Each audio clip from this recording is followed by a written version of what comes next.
começando aqui em frente ao espelho para te convidar a fazer uma leitura literária de si mesmo. Vem com a gente porque o nosso programa já começou.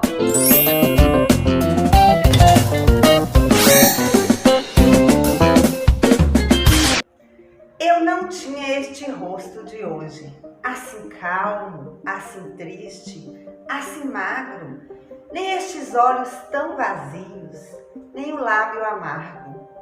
Eu não tinha essas mãos sem forças, tão paradas e frias e mortas. Eu não tinha este coração que nem se mostra. É Retrato, de Cecília Meirelles. Venha pra cá porque o nosso programa Dedo de Prosa e Verso de hoje vai te convidar a fazer uma viagem pelo interior de si mesmo. Através do espelho. Qual o significado do espelho na literatura? O que o espelho diz para cada um de nós?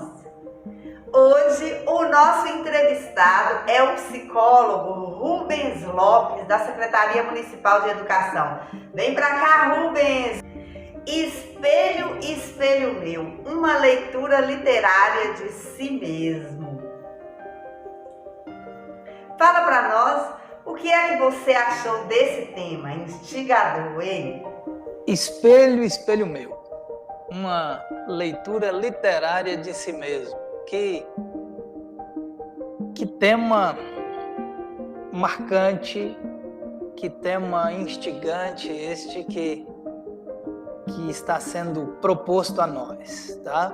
E eu digo porque quando a gente fala de uma leitura de si mesmo, isso de alguma maneira nos remete ao autoconhecimento, né? E o espelho é um símbolo muito apropriado para o autoconhecimento. O espelho é um símbolo que ele traz em si essa ideia de autoconhecimento, essa ideia de autopercepção. Viagem literária é realmente uma excelente oportunidade para a gente viajar através da literatura, não é verdade? Verdadeira viagem literária, né? Não há como nós não nos envolvermos. E no poema do Mauro Quintana, que é uma proposta de vocês para a reflexão, o poema O Velho e o Espelho, não é isso? Nós percebemos no poema uma interessante surpresa do momento em que ele se contempla no espelho. Me chamou muita atenção isso, tá? E ao ler o poema, não tem como a gente não viajar nesta riqueza, nesta viagem literária que nos é proposta.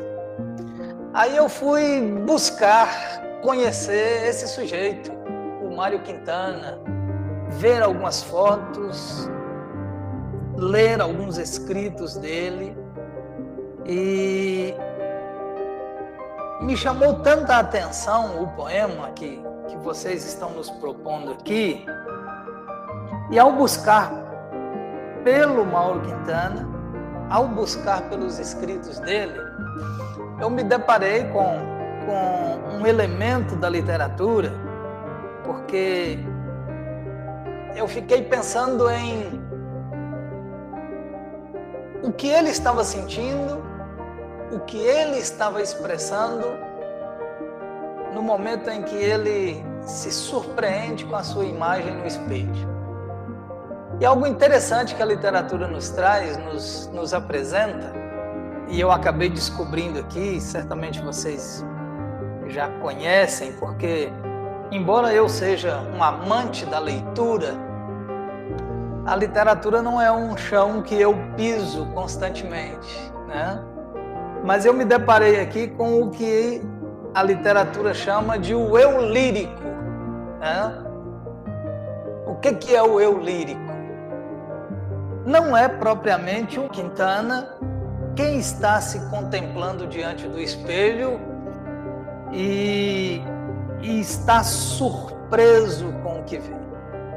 O eu lírico, eu entendi que é uma voz que vai expressar a subjetividade não só do autor, mas expressa a subjetividade de quem lê o poema, né?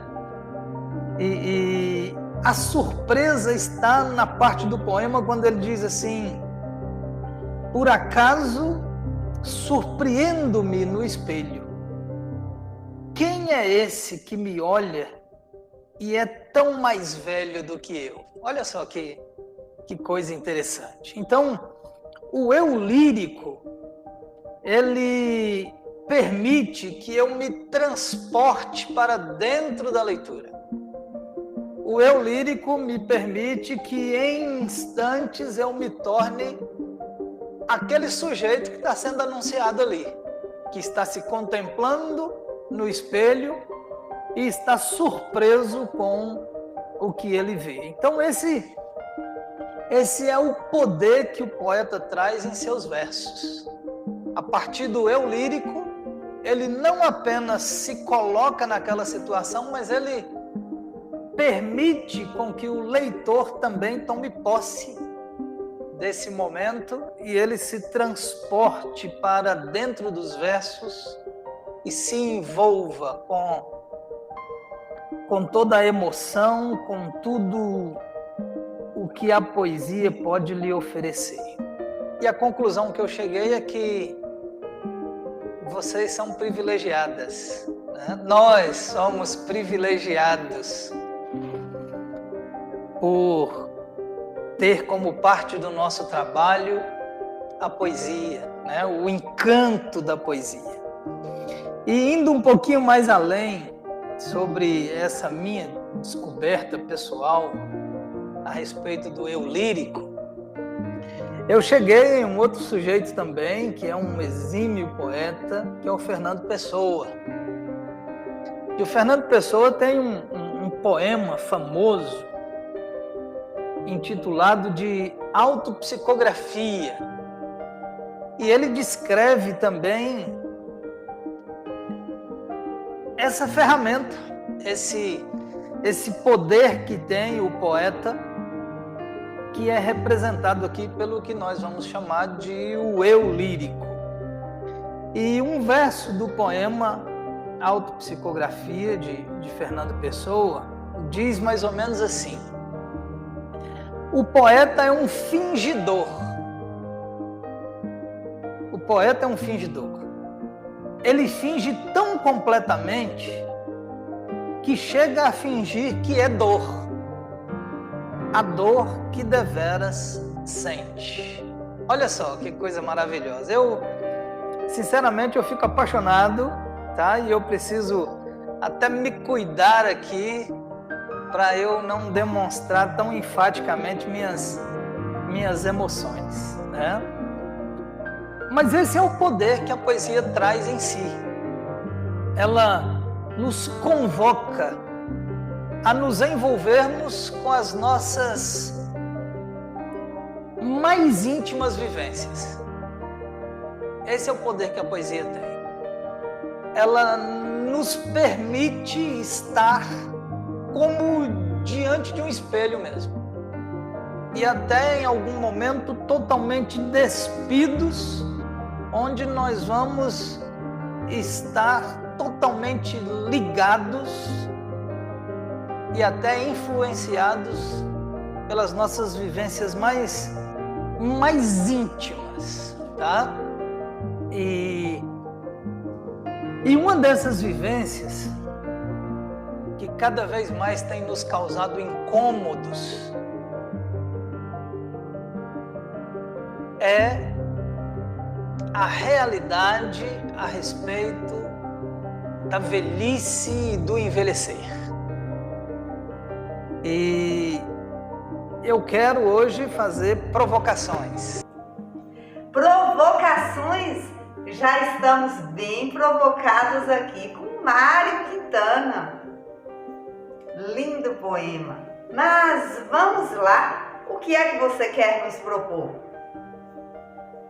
Aquilo que eu quero propor a vocês hoje é algo que eu considero que é muito necessário e importante para o nosso tempo presente. Não é necessário e importante porque eu estou falando. É necessário e importante porque isso tem a ver com ciência, isso tem a ver com uma das nossas necessidades mais urgentes, tá? E nós vamos chegar lá. Mas Mário Quintana tem um outro poema que é intitulado O Espelho, onde ele vai se referir, num dos versos do poema, à imagem no espelho como o rosto aonde escorre o tempo. Ele se contempla diante do espelho e a definição daquilo que ele vê, ele chama de o rosto aonde escorre o tempo. Ou seja, o nosso rosto, ele é a exata descrição das nossas vivências, a exata descrição do nosso tempo de vida. Na psicologia nós vamos chamar de afetos. Aquilo que o nosso rosto representa, aquilo que o nosso rosto transmite no momento em que nós entramos em contato com o outro, no momento em que nós entramos em contato com a vida e no momento em que nós nos contemplamos no espelho. O que vemos? O que observamos? E é muito comum nós nos surpreendermos com os sinais dos tempos no nosso corpo. Vocês concordam comigo? Já vi alguma expressão mais ou menos assim: essa ruguinha aqui não estava aqui ontem, ela é nova, né? Essa marquinha não estava aqui ontem, ela é nova. Ou nos olhamos em um espelho de corpo inteiro, fazemos aquele exame e às vezes nos pegamos surpresos com os sinais do escorrer dos tempos, com os sinais dos tempos que estão passando, seja no corpo, seja no rosto, tá? Mas nós estamos falando de uma surpresa que, na verdade, não deveria ser uma surpresa. Contemplar-se no espelho e ficar surpreso com o que está vendo é uma surpresa que eu vou considerar aqui totalmente desnecessária. Contemplar-se no espelho e se surpreender-se com o que está vendo não é um bom sinal, tá? Não é um bom sinal. Porque, na verdade, o espelho faz um alerta nesse momento de surpresa, quando eu olho, contemplo a minha imagem e me surpreendo com o que eu estou vendo. O espelho está me dando um alerta de que eu estou muito tempo ausente de mim. Percebe isso? Eu estou comigo todos os dias. Eu estou sendo a minha melhor companhia. Quanto tempo eu passo ausente de mim? Então, quando eu olho para o espelho e vejo coisas que para mim são novas, Se eu me vejo no espelho e eu me surpreendo com o que eu estou vendo, então o espelho está me dando sinais de que eu estou passando muito tempo ausente de mim mesmo. E o envelhecer é inevitável. Inevitável. Meu pai costumava dizer mais ou menos assim: quem não quer ficar velho tem que morrer novo, morrer cedo, né? Porque o envelhecer é inevitável. Agora,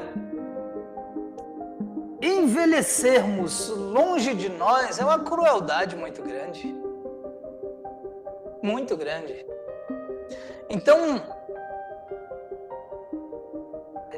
se envelhecer é um processo inevitável, que eu passe por isso com um pouco mais de qualidade.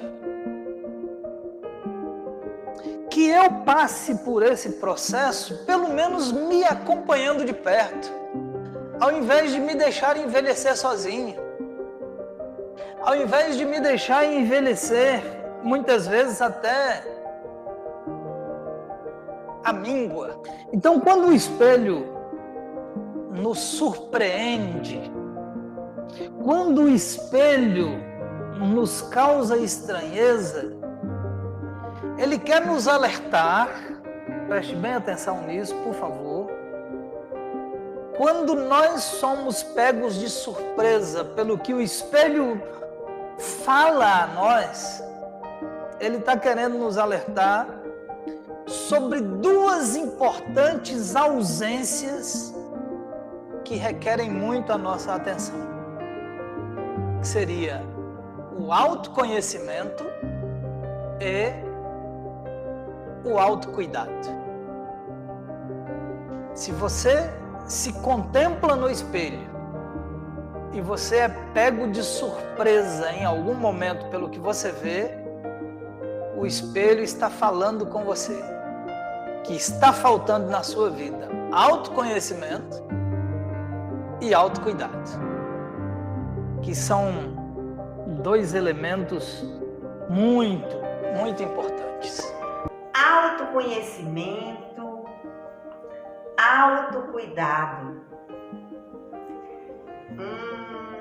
Isso me faz lembrar da Bíblia. A Bíblia é sagrada, uma excelente fonte literária. O que você pode nos dizer sobre este livro tão importante?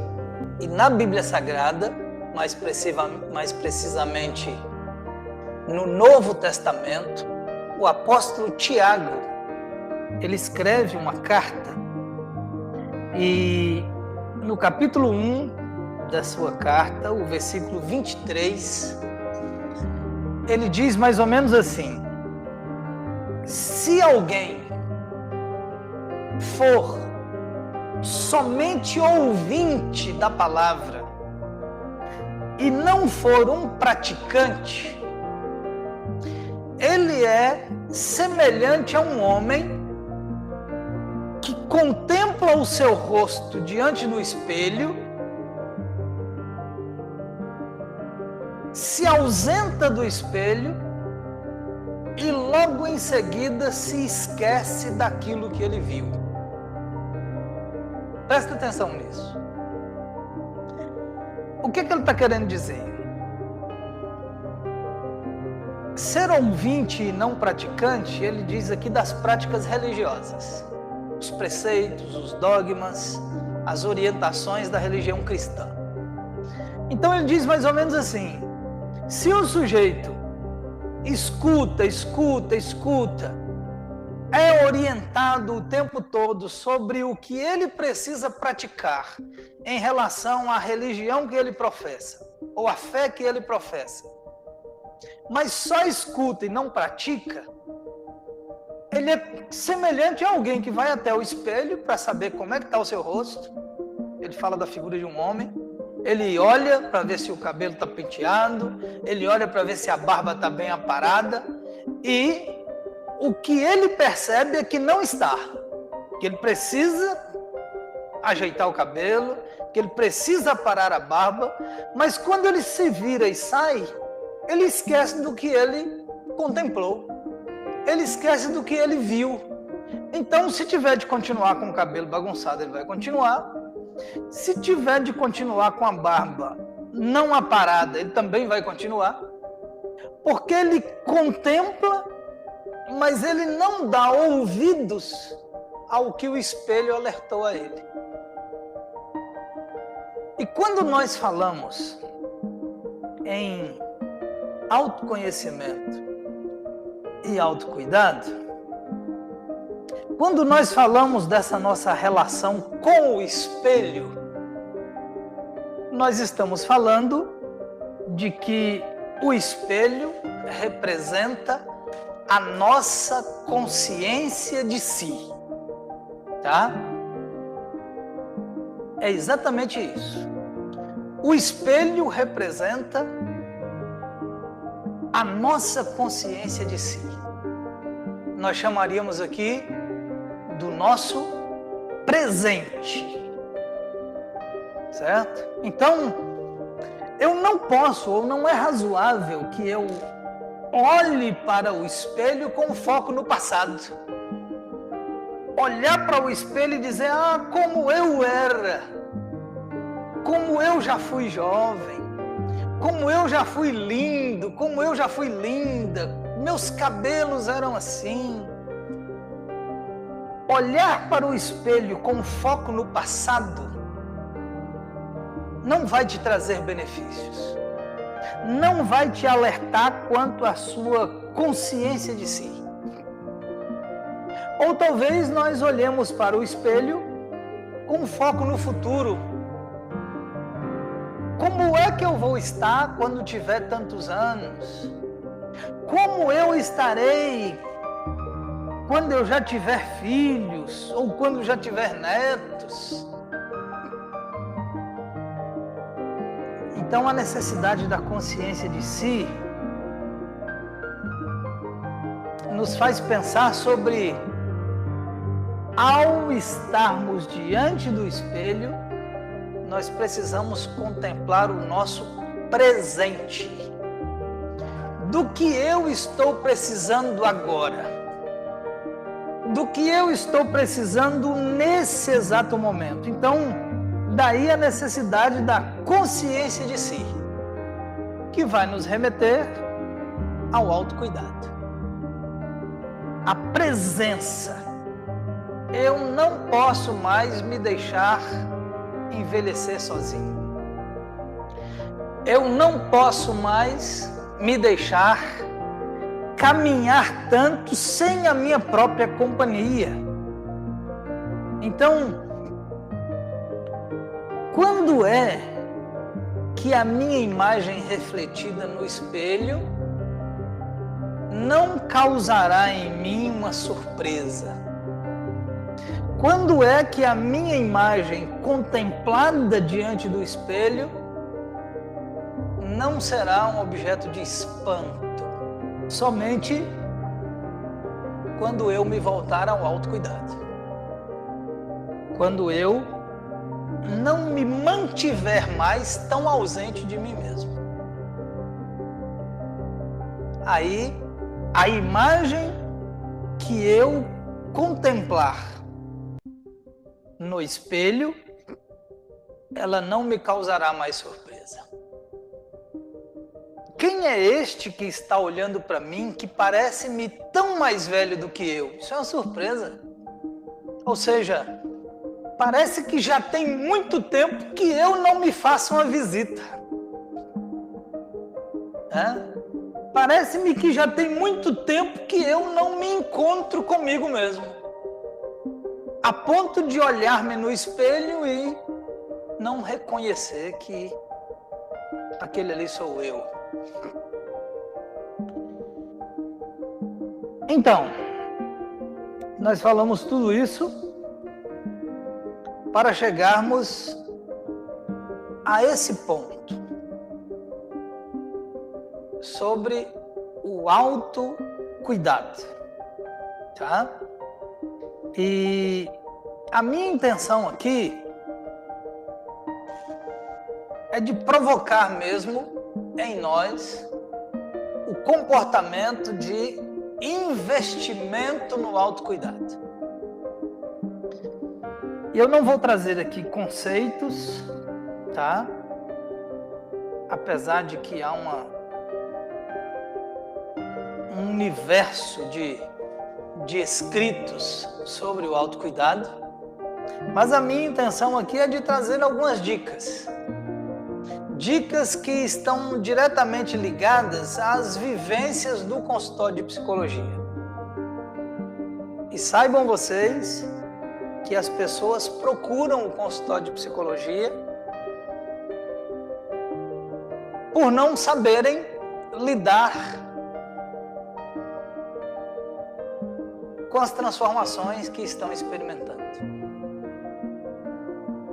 com as dificuldades em aceitar a própria identidade, as dificuldades em aceitar aquilo que veem ao se olharem no espelho. E em razão dessas dificuldades, as pessoas têm buscado ajuda psicoterápica.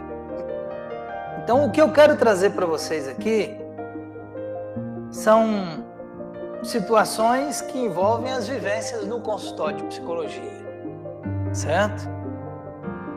E eu fiz mesmo uma listinha de algumas dicas que envolvem o autocuidado. E qual é a nossa intenção aqui? Investir no autocuidado, eu vou reforçar isso, investir no autocuidado para que aquilo que eu observar ao estar diante do espelho não mais me surpreenda, certo? Investir no autocuidado para que quando eu me olhar no espelho eu tenha certeza de que eu estou olhando para quem eu acompanho todos os dias. Eu sei quem é que está ali do outro lado do espelho, porque é alguém que está comigo todos os dias. Essa é a ideia. Muito interessante. Dicas de autocuidado, dicas que podem nos ajudar a sermos pessoas melhores. Estamos atentos aqui, todos atentos às suas palavras. Mas vamos às dicas. A primeira delas: quais atividades são prazerosas para você e que te fazem bem a ponto de recarregar suas energias, de fazer com que você se sinta bem? Autocuidado envolve praticar essas atividades. A segunda dica: crie, por favor, crie uma agenda para o autocuidado, certo? É muito fácil nós nos esquecermos ou negligenciarmos os hábitos do autocuidado. Nós fazemos compromisso com Deus e o mundo, mas é difícil nós fazermos um compromisso com a gente mesmo.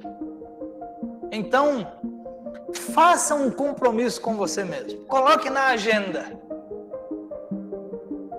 E que esse compromisso tenha a mesma conotação de um compromisso de trabalho que você faz. Mas a terceira dica: cuide dos seus aspectos físicos também. E autocuidado envolve prestar atenção ao meu corpo. Então preste atenção aos sinais de cansaço que o seu corpo emite.